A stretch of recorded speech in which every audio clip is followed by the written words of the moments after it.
imperative sentence use பண்ணி active voice passive voice how we are doing.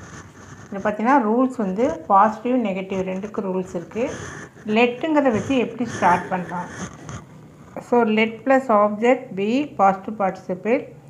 நெகட்டிவாக இருக்கிறப்போ let plus object not be positive participle. So let object not be positive பார்ட்டிசிபிள்னா PP அல்லது V3ன்னு சொன்னால் இன்னும் ஈஸியாக இருக்கும். அதே மாதிரி let object be V3. Imperative sentence கட்டளை வாக்கியம். Keep the book on the desk. இது இம்பெரட்டிவ் சென்டென்ஸ். இம்பெரட்டிவ் சென்டென்ஸ்னால் கட்டளை வாக்கியம்னு இருக்கும். ஸோ ரூல்ஸ் படி இங்கே என்ன வரணும், லெட், தென் ஆப்ஜெக்ட் என்ன, த புக், இது வந்து ஆப்ஜெக்ட். அப்புறம் ரூல்ஸ் படி இங்கே என்ன இருக்குது, பி, தென் V3 என்ன, கீப்னுடைய V3 kept, kept, then on the desk. Second one, bring me a cup of milk. bringனுடைய V3 வந்து brought. என்னன்னு ஸ்டார்ட் பண்ணணும், let, then ஆப்ஜெக்ட் என்ன, a cup of milk அப்படிங்கிறது ஆப்ஜெக்ட். தென் ஸ்ட்ரக்சர் படி இங்கே என்ன இருக்கணும், B, then V3 என்ன, brought, bring, brought, then for me. pick up the phone. இது இம்பெரட்டிவ் சென்டென்ஸ் கட்டளை வாக்கியம். எடுத்தோடனே அப்படியே வேர்பில் ஸ்டார்ட் ஆகுது. Main verb keep, bring, pick இது எல்லாமே வந்து வேர்பு. பிரிங்குங்கிறது வேர்பு, கீப் அப்படிங்கிறது verb. So imperative sentence start ஒரு மெயின் வேர்பில் வச்சு ஸ்டார்ட் ஆகும். முன்னாடியெல்லாம் வேறு எதுவுமே இருக்காது அப்படியே. ஸோ இந்த மாதிரி சென்டென்ஸுக்கு தான் you are using the structure let plus that one. So let object என்ன, the phone, this is object. Then be வந்துடுது V3, பிக்டுங்கிறது V3.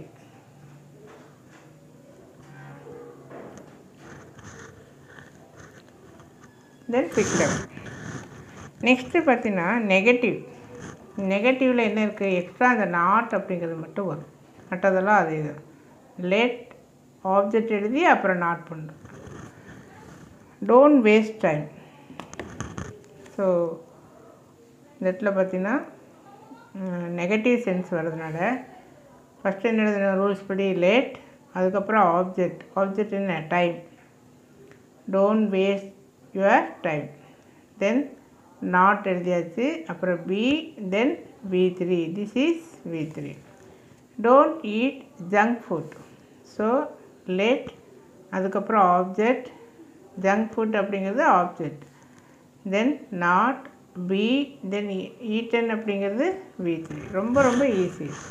ஸோ இம்பெரட்டிவ் சென்டென்ஸ் கட்டளை வாக்கியம் பிகினிங்லேயே எடுத்தோடனே வேர்ப் வரும். அதில் இது மூணும் பாசிட்டிவ். தென் இந்த ரெண்டு எக்ஸாம்பிளும் நெகட்டிவ். ஸோ நெகட்டிவ் வரப்போ ஜஸ்ட்டு இந்த நாட்டுங்கிறதும் ஒன்று வரும், அவ்வளோதான், நாட். ஸோ இந்த ரூல்ஸ் வந்து ஞாபகத்தில் வச்சிட்டிங்கன்னா எக்ஸாமில் you can get 2 marks for this.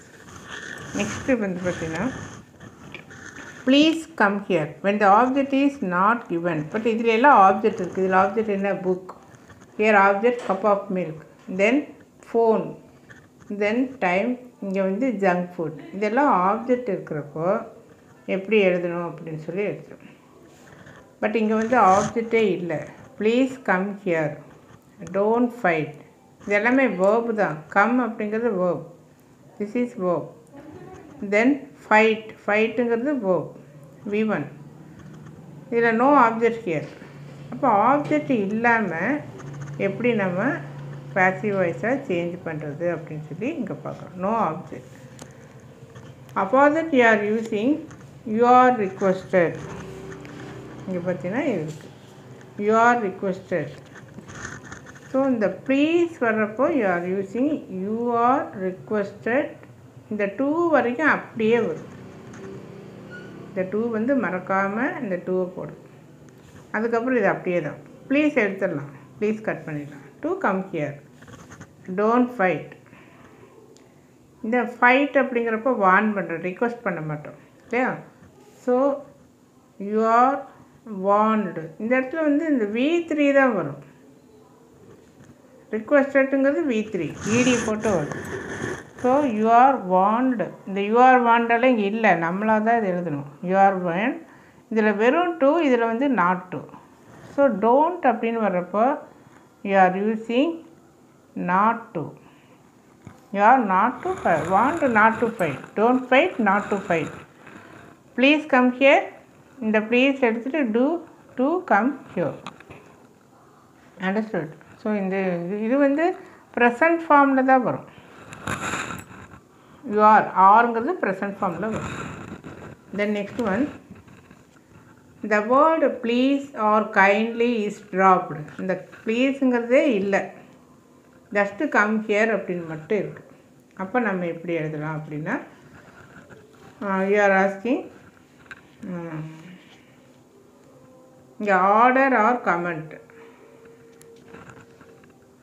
இப்போ ட்ராப் பண்ணாலுமே நம்ம வந்து ரிக்வெஸ்டட் வந்து நம்ம போட்டுக்கிறோம், அந்த சென்டென்ஸுக்கு தகுந்த மாதிரி போடுறோம். டாக்டராக இருக்குது அப்படின்னா நம்ம அட்வைஸ் அப்படின்னு சொல்லி போடுறோம். தென் டீச்சர், தென் போலீஸ், இந்த மாதிரி வரப்போ you are using warned. They are warning, not politely requesting. அதே மாதிரி ஆர்டர், கமெண்ட், அந்த சென்டென்ஸ் படிக்கிறப்பே உங்களுக்கு புரியும். You are ordered, you are commented. So captain இந்த மாதிரி எல்லாம் வர்றப்போ கண்டிப்பாக வந்து கேப்டன் என்ன பண்ணுவார், கமெண்ட் பண்ணுவார், ஆர்டர் பண்ணுவாங்க. So you are ordered or you are commented, then you are requested to. இந்த டூ வந்து சேர்த்து படிச்சுக்கிறோம். You are ordered to, you are requested to, you are advised to, you are wanted to. இந்த two வந்து நம்ம மறந்துடக்கூடாது.